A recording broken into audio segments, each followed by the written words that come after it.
सांगली ते पेठनाका महामार्गावर भीषण अपघात झालाय। सांगलीच्या आष्टा इथं डंपर आणि दुचाकीचा अपघात झालाय।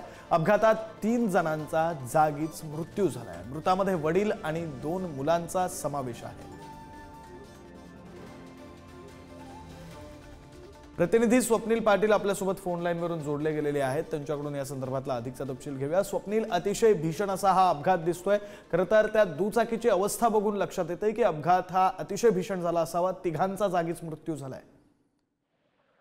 नक्कीच विक्रांत, सांगली ते पेठनाका महामार्गावर आष्टा येथे डंपर आणि दुचाकीमध्ये भीषण अपघात झाला। या अपघातात वाळवा तालुक्यातील कुंडलवाडी येथील 3 जण जागीच ठार झाले, तर एक महिला गंभीर जखमी झाली आहे। मृतांमध्ये वडील आणि त्यांच्या 2 मुलांचा समावेश आहे। अशफाक पटेल, अल्ताफ पटेल आणि असद पटेल अशी त्यांची नावे आहेत। तर या अपघातात मयताची पत्नी हसीला पटेल या गंभीर जखमी झाल्या आहेत। बुधवारी दुपारी 4:30 वाजण्याच्या सुमारास पटेल कुटुंब सांगली ते पेठनाका महामार्गावर निघाले होते। आष्टा येथील शिंदे मळ्याजवळ आल्यानंतर खरी वाहून येणारा डंपर आणि दुचाकीमध्ये समोरासमोर धडक झाली। त्यामध्ये एकाच कुटुंबातील 3 जागीच मृत्यू झाल्याची घटना घडली आहे।